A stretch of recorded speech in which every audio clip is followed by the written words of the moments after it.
time of year again. Love is in the air. There are ridiculously overpriced teddy bears in every drugstore. It is Valentine's Day season.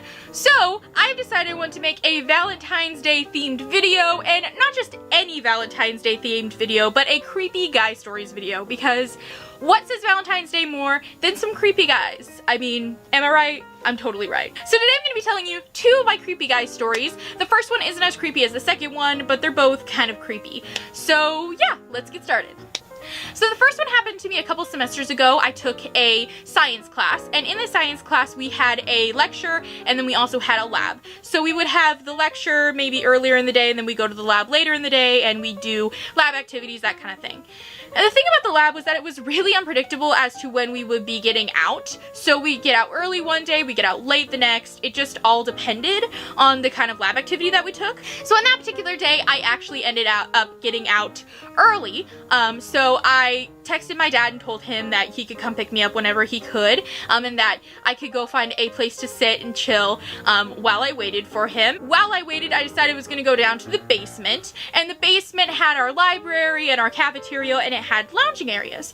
So I decided to go to the lounge area and just chill for a while and find a place to sit and, you know, wait for him to text me and tell me that he was on his way. So I got down to the lounging area and I found a couch that was empty, and I was like, yes, score, I have a couch to myself. So I sat down and I chilled, and the first thing, which probably should have been more of a red flag to me looking back, but it really wasn't, was that there was this dude across from me and he was like staring at me. And I was like, you know, whatever, it's just a guy, maybe he likes the shirt I'm wearing or whatever. So I sat down and I started texting my sister, and we were talking back and forth, and all of a sudden, out of nowhere, this guy goes, "Hey, is your Wi-Fi working?" First off, terrible pickup line. Terrible. So then I said, no, like the Wi-Fi doesn't work. And the Wi-Fi at my old school was really crappy, so it never really did work. So it would be like, and when it did, it was like really intermittent. So one moment it would work, the next moment it wouldn't. So I was like, yeah, the Wi-Fi is pretty crappy. He's like, haha, yeah, the Wi-Fi is pretty crappy. So then this starts this like 20-30 minute conversation where he's like asking me about my major, telling me about his major, that he's a bass player, all this stuff. I'm just like, good for you, like, oh, haha, nice to meet you, ha ha ha. And he like asked me about musical theater, and he's like, yeah, I hate musical theater, blah blah blah. After I answered that I liked musical theater, he was like, I hate musical theater, which I was like, okay. So after all this, I'm still like, I looked down and it was like this kind of lull in the conversation. I looked down, I'm texting my sister. So he gets up and he's like, I'd like to shake your hand. So he gets up and he shakes my hand. And I'm like, okay. I've never had a guy want to shake my hand before after talking to me for only like 30 minutes. So I was like, okay, like whatever. So he shook my hand, and then as he turns to leave, he turns back and he's like, hey, do you have a piece of paper? And I'm like, okay, yeah, sure, I have a piece of paper. So I'm thinking, okay, I'll give him a piece of paper, he'll go away. So I gave him a piece of paper, and I was sitting on a couch, so there was like an armrest right here. So he leans over and he writes out his first and last name, his full name, and his phone number. And he tells me, he says, I want you to text me after 9, but before 10, because at 9 I get home from work, and at 10 I go to bed. And I'm like, okay, like, cool.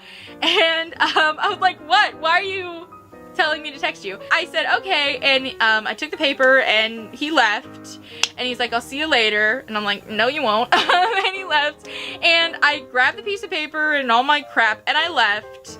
And I'm looking at this piece of paper and I'm just like, why is he like wanting me to text him? So obviously I did not text him that night. Sorry, dude. But I probably still have that piece of paper somewhere. But it was really weird because it was like, why are you talking to me about about Wi-Fi? And then why are you talking to me about musical theater? And then giving me your phone number when I don't even know you?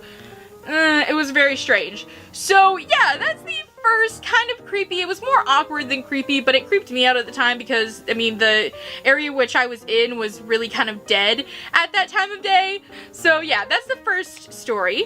So the second story happened to me over last summer, and last summer I was able to work at the job that I had because I was a student worker and I could only work when I was taking classes. So I took some summer classes and I was working, and it was awesome. And so this particular day they wanted me to run some things down to mailroom and marketing, and my kind of job in this job was running things for them because, you know, they were organizing other things and filing and answering phones and that kind of, you know, office-y type work. work. So this particular day, they wanted me to run something down to marketing and mail room and blah, blah, blah. So I was like, okay. So all of the buildings connected at the basement level. So if you went down to the basement, everything was connected and you can get easily from point A to point B. And that's what I usually would do when I was on these runs.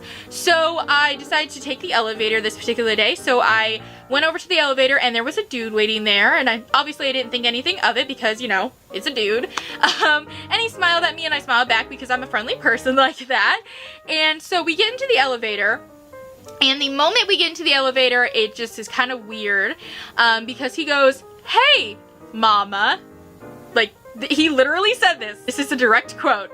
He goes, "Hey, mama, what floor do you want?" And I'm like, the first floor. So I decided to go down to the first floor because I'm like, if I get off the elevator and he like leaves, then I can, you know, take the stairs back down to the basement level, whatever.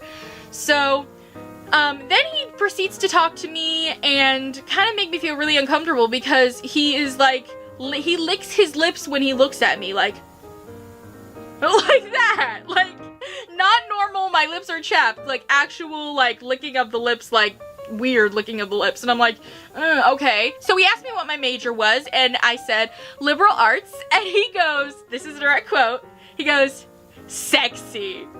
What? What about liberal arts is sexy? Someone tell me, please. So I got him talking about the weather and kind of tried to like steer his mind away from like me. So we talked about how crappy the weather was, blah, blah, blah. So then he shook my hand. He's like, "I'm so-and-so, I'm not gonna say his name. Let's call him Joe. I'm Joe." So then we get out of the elevator and he stands there for like 10 minutes staring at me while I'm texting on my phone, because I texted my sister because I was really creeped out. So I was texting my sister and he's just standing there staring at me. And he's like, "Oh yeah, so I guess I'll see you around." And I'm like, "Yeah, haha." And he stands there and there's a room like full of like students. There was a class going on. So I'm like, I'll just stand here. If he bothers me, I'll scream. Everybody will know, you know, what's going on. Anyway, so I just kind of stood there and eventually he left and swaggered off and like winked at me, and it was really awkward and creepy and it was weird. It was just very weird. So when he finally left, I ran. I was like, "Bye." So I got all my stuff and I did all the runs. I went back to work and that's what happened. So it was really, really weird and really awkward, and it really creeped me out because I kind of had underestimated how really dead the campus was during the summer because I'd never taken a summer class before. So when I finally got to where I needed to go, it was dead. Like, I was the only one down there and it was really creepy. So I was like, ugh, it was weird. And the way that he talked to me was just like, ugh, why are you talking to me like that? So yeah, those are my creepy guy stories. So I just wanted to say that if anything like this happens to you, tell somebody that you trust. I told my boss, I told my older sister, my parents. Tell like your sister, brother, parents, teacher, boss, whatever.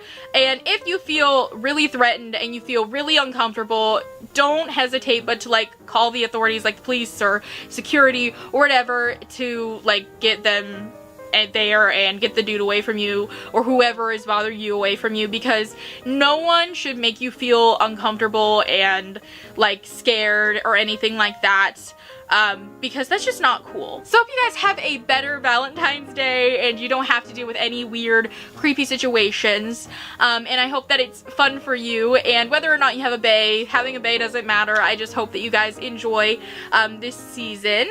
I'm gonna go and have some Valentine's Day candy, and yeah, so I will see you guys next week with a brand new video. Okay,